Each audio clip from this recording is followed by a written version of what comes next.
बहुत समय पहले की बात है। रामपुरा गांव के किनारे एक पुराना कुआं था। वह कुआं किसी जमाने में पूरे गांव की प्यास बुझाता था, पर अब उसकी दीवारें टूट चुकी थी और पानी गंदा हो गया था। गांव वाले कहते थे, इस कुएं में अब सिर्फ पानी नहीं, आवाजें भी गूंजती हैं। कहते हैं, जो इंसान झूठ बोलता है या किसी का हक छीनता है, उसकी आवाज उस कुएं में कई दिनों तक गूंजती रहती है, जैसे कोई खुद से अपनी सफाई मांग रहा हो। उसी गांव का सबसे अमीर आदमी था, गुलाब सेठ। नाम गुलाब, पर दिल पत्थर जैसा। उसके पास तेल की कोठी, खेत और मजदूरों की लंबी फौज थी। गांव के लोग कहते, गुलाब सेठ मेहनती नहीं, चालाक है। वह हर हफ्ते मजदूरों को आधा पैसा देता, बाकी कहता, अगले महीने हिसाब में जोड़ दूंगा। मगर वो दिन कभी नहीं आता। लोग डरते थे, क्योंकि सेठ का गांव के प्रधान से भी मेल था। एक दिन दो मजदूर, रामू और भोलू, हिम्मत करके उसके आंगन में पहुंचे। रामू बोला, सेठ जी, 4 महीने हो गए, अब थोड़ा हिसाब कर दीजिए। बच्चों को भूख लगी है। गुलाब ने ठंडी मुस्कान दी, रामू, अभी तुझे देना मुश्किल है। भोलू बोला, सेठ जी, मेरी लुगाई घर पर बीमार है, बस थोड़ा पैसा दे दो। गुलाब का चेहरा सख्त हो गया और उसने धमकी दी, अगर ज्यादा जुबान चली तो कल से काम बंद, जाओ यहां से। दोनों मजदूर चुपचाप लौट गए और गांव के चौक पर बैठकर बोले, अब इंसाफ सिर्फ ऊपर वाला करेगा। उस रात गांव में बिजली चमकी और तेज बारिश हुई। गुलाब अपने आलीशान बरामदे में टहल रहा था। वो अपनी चालाकी पर गर्व महसूस कर रहा था। अचानक उसने पुराने कुएं की ओर से किसी की हल्की आवाज सुनी। आवाज इतनी दबी हुई थी, जैसे कोई वहां अंदर बैठा रो रहा हो। गुलाब पहले तो हंसा, उसे लगा हवा का धोखा है। वो मशाल लेकर कुएं के पास गया, पर तेज बारिश और घने अंधेरे के कारण कुछ भी साफ दिखाई नहीं दिया। तभी दोबारा वही आवाज आई, इस बार थोड़ी स्पष्ट, मेरा हक लौटा दे। गुलाब ठिठक गया। उसने मशाल जलाई और नीचे झांका। कुआं सूखा था, सिर्फ नीचे कीचड़ था। वहां कोई इंसान नहीं था। गुलाब ने गुस्से से चिल्लाया, कौन है नीचे? निकल आ। कोई जवाब नहीं, बस एक हल्की सी गूंज आई, मैंने चोरी नहीं की। ये गूंज सुनते ही गुलाब के हाथ से मशाल छूट गई। ये आवाज उसके अपने झूठ की थी, जो उसने पिछली पंचायत में एक जमीन हड़पते हुए बोला था। गुलाब के शरीर में एक ठंडी सिहरन दौड़ गई। उसे लगा जैसे कुआं उसे पहचान गया है। वो वहां से तेजी से भागा और घर का दरवाजा कसकर बंद कर लिया। पूरी रात गुलाब सेठ अपने बिस्तर पर करवटें बदलता रहा। वो खुद को यकीन दिलाने की कोशिश करता रहा, ये सब बेवकूफी है। बारिश थी, आवाज गूंज गई होगी, लेकिन हर बार जब वो आंख बंद करता, उसके कानों में वही कर्कश गूंज आती रहती, मेरा हक लौटा दे, मैंने चोरी नहीं की। वो पहली बार अपनी दौलत के बावजूद असहाय महसूस कर रहा था। अगली सुबह उसकी नौकरानी रमा चाय लेकर आई। वो डरी हुई थी। रमा ने धीरे से बताया, सेठ जी, रात को कुएं से अजीब आवाजें आ रही थी। सब कह रहे हैं कि कोई प्रेत बोल रहा था। गुलाब ने जबरदस्ती हंसकर बात टाल दी, पर अंदर से डर का बीज जड़ पकड़ चुका था। लेकिन अगले दिन फिर वही हुआ। रात के ठीक 12 बजे कुएं से वही आवाज आई। इस बार यह आवाज गांव के 2 और लोगों ने भी सुनी। सुबह होते ही यह बात पूरे रामपुरा गांव में आग की तरह फैल गई। सबकी जुबान पर एक ही बात थी, कुआं बोलने लगा है। गांव में डर का माहौल बन गया। डर को खत्म करने के लिए गांव के पुजारी हरिदास बाबा को बुलाया गया। बाबा ने गंभीर आवाज में कहा, यह गूंज उस आत्मा की आवाज है जो बेईमानी में मरी हो। यह आवाज तब तक रहेगी जब तक कोई सच बोलने वाला इसे शांत न कर दे। गुलाब सेठ उस सभा में बैठा था। उसने तुरंत आवाज उठाई, यह सब अंधविश्वास है बाबा।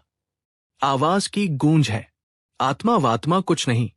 बाबा ने शांत स्वर में गुलाब की ओर देखा और कहा, सेठ जी, अगर आपको डर नहीं है तो आप कल सत्य परीक्षा में क्यों नहीं शामिल होते? बाबा ने सुझाव दिया कि अगले दिन सारे गांव वाले कुएं के पास जाए और सच्चाई की कसम खाए। गुलाब का माथा पसीने से भीग गया। उसे लगा कि मना करने पर सब शक करेंगे, इसलिए उसने मजबूरी में हां कह दिया। उस रात गुलाब को बिल्कुल नींद नहीं आई। वह जानता था कि सुबह क्या होने वाला है। वो डर के मारे कांप रहा था। रात में फिर बारिश हुई और जब वो नींद और जागने के बीच था तो उसके कान में फिर वही आवाज गूंजी, इस बार पहले से ज्यादा नजदीक। गुलाब, तूने हमें लूटा, अब तेरा हिसाब बाकी है। गुलाब चीख मारकर उठ बैठा। वो पसीने पसीने था। अब डर सच्चा लगने लगा था। हर बार जब वो आंख बंद करता, वही आवाज उसके कानों में गूंजती रहती। सुबह सूरज निकला तो उसका चेहरा पूरी तरह पीला पड़ चुका था। अगर आपको वीडियो पसंद आई तो वीडियो लाइक और चैनल सब्सक्राइब जरूर कीजिए और कमेंट में अपनी राय जरूर से दे। उसकी पत्नी सुगना ने पूछा, क्या हुआ जी, रात भर सोए नहीं क्या? गुलाब ने झूठ बोला, बस थोड़ा सरदर्द है। लेकिन सच ये था कि डर अब उसके मन में घर बना चुका था। गांव में अफवाहें फैलती रही कि कुआं बोलता है, जो बेईमानी करता है उसकी आवाज वहां गूंजती है, डर को खत्म करने के लिए। गांव के प्रधान रघुवीर सिंह ने पंचायत बुलाई और फैसला हुआ कि अगले दिन कुएं की पूजा की जाएगी। गुलाब को लगा कि शायद सब लोग कुएं के पास जाएंगे तो आवाज बंद हो जाएगी। अगले दिन सुबह पूरा गांव खूल, दीपक और नारियल लेकर कुएं के पास पहुंचा। हरिदास बाबा ने मंत्र पढ़े। पूजा के बाद बाबा ने सबसे कहा, जो कोई झूठ बोला हो वो इस जल के सामने सच्चाई स्वीकार कर ले। गुलाब के माथे पर फिर से पसीना आ गया। वह चुप रहा। जब बाबा ने सबको जल में झांकने को कहा तो हर किसी ने सिर्फ अपना चेहरा देखा। पर जब गुलाब की बारी आई, उसने डरते हुए झांका। उसे लगा जैसे उसने अपने पीछे किसी की परछाई देखी हो। वह चेहरा रामू का था, वही मजदूर जिसे उसने पैसे नहीं दिए थे। रामू की परछाई गुलाब को घूर रही थी। गुलाब घबराकर पीछे पलटा, पर वहां कोई नहीं था। कुएं में सिर्फ उसका चेहरा और गंदा पानी था। बाबा बोले, कर्म का जल किसी से झूठ नहीं बोलता। गुलाब चुपचाप उठकर वहां से चला गया। पूजा के बाद भी कुएं की गूंज बंद नहीं हुई। गांव वालों को अब यकीन हो गया था कि गुलाब सेठ ही असली गुनहगार है। उस रात गुलाब अकेला बरामदे में बैठकर शराब पी रहा था। अंधेरे में वही आवाज आई, गुलाब, तूने हमें भूखा मारा, हमारे बच्चे रोए। गुलाब ने गुस्से में बोतल फेंकी। चुप कर, तू मर चुका है। आवाज आई, मर तो गया, पर तेरे झूठ से बंधा हूं। गुलाब कांप गया। उसे लगा जैसे बरामदे के कोने में रामू खड़ा है। अगली सुबह सुगना ने पूछा, रात को तुम बरामदे में किससे बात कर रहे थे? गुलाब ने झूठ कहा, सपना देख रहा था, पर अब बात छिप नहीं सकती थी। घर के नौकर चाकर कहने लगे, सेठ जी पर किसी की छाया है। कुछ ही दिनों में डर के मारे घर के नौकर काम छोड़कर चले गए। फिर गुलाब के व्यापार में भी नुकसान शुरू हुआ। गोदाम में तेल की एक टंकी फट गई और मवेशी बीमार पड़ गए। सब कुछ उल्टा होने लगा। गांव वाले कहते थे, जब आत्मा सताती है तो दौलत को छूती है। एक शाम हरिदास बाबा खुद उसके घर पहुंचे। उन्होंने कहा, सेठ जी, मैंने आपको समझाया था, सच बोलने से ही शांति मिलेगी। गुलाब ने हार मान ली थी। बाबा ने कहा, जब इंसान किसी का हक छीनता है तो वो आवाज इस मिट्टी में बस जाती है। अब तेरे झूठ की गूंज तेरे घर में घुस चुकी है। गुलाब ने पूछा, अगर मैं सबका पैसा लौटा दूं तो? बाबा बोले, तब भी देर हो चुकी है। अब सिर्फ कर्म ही उसे रोक सकता है, सिर्फ लौटाना काफी नहीं है। गुलाब को लगा जैसे कोई अंदर से फुसफुसा रहा हो, माफी भी मांगनी होगी। उसने कांपते हाथों से कर्ज का पन्ना फाड़ लिया और सुगना से कहा, कर्ज उतार रहा हूं। अगले दिन सुबह गुलाब सेठ ने अपनी सारी दौलत से मजदूरों को बुलाया। उसने सबसे कहा, जिसका भी हक बाकी रह गया है वो आज ले जाए। मैंने गलत किया, अब मैं इसे सुधारना चाहता हूं। उसने घंटों बैठकर सबका हिसाब किया और सबको उनका पूरा बकाया लौटा दिया। इसके बाद उसने रामू के परिवार को बुलाया। रामू की पत्नी गुड़िया अपने 2 छोटे बच्चों के साथ आई। गुलाब ने रुपयों की थैली गुड़िया की हथेली में रख दी और बोला, ये रामू का हक है और ये मेरी माफी भी। गुड़िया की आंखों से आंसू गिर गए। सेठ जी, पैसा तो बहुतों ने दिया पर माफी किसी ने नहीं मांगी। गुलाब चुप रहा। शाम ढली।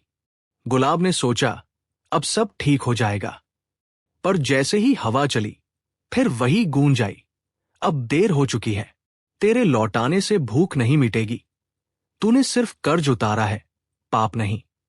गुलाब ने चिल्लाकर कहा, मैंने सब लौटा दिया, अब मुझे क्यों सता रहे हो?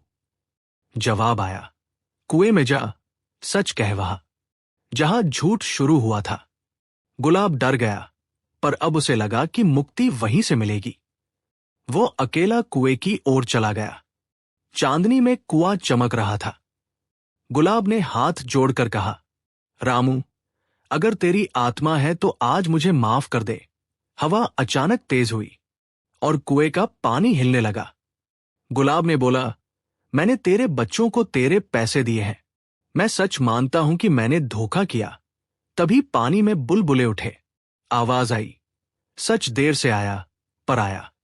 पर तेरा कर्म पूरा नहीं हुआ। गुलाब हक्का बक्का रह गया। क्या बाकी है? आवाज आई, उन सब के लिए भी कुछ कर जिनके हक तूने छीन लिए थे। सिर्फ पैसे लौटाने से नहीं, दूसरों के जीवन सुधारने से ही मुक्ति मिलेगी। गुलाब के आंसू बहन निकले। उसने तुरंत प्रण लिया, अब से मेरी दौलत गांव के काम आएगी। अगले कुछ हफ्तों में गांव ने गुलाब को पूरी तरह बदला हुआ देखा। उसने कुएं की सफाई कराई और पास में एक मजदूर विश्रामशाला बनवाई। नाम रखा रामू स्मारक।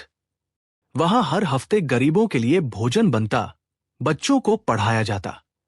हरिदास बाबा मुस्कराए और बोले, अब वो गूंज नहीं, आशीर्वाद है। वाकई, अब जब हवा बहती थी तो कुएं से आने वाली आवाज कोमल लगती थी। मुक्ति मिली। कई साल बीत गए। गुलाब सेठ अब बूढ़ा हो चुका था। उसके चेहरे पर अब सुकून था, डर नहीं। एक शाम वो उसी कुएं के पास बैठा था। उसने आकाश की ओर देखा और कहा, रामू, तू जीत गया दोस्त। तूने मुझे इंसान बना दिया। हवा चली और उस हवा में एक हल्की सी फुसफुसाहट आई। अब शांति है। गुलाब मुस्कराया, आंखें बंद की और उसी कुएं के पास शांत मन से दुनिया को अलविदा कह दिया।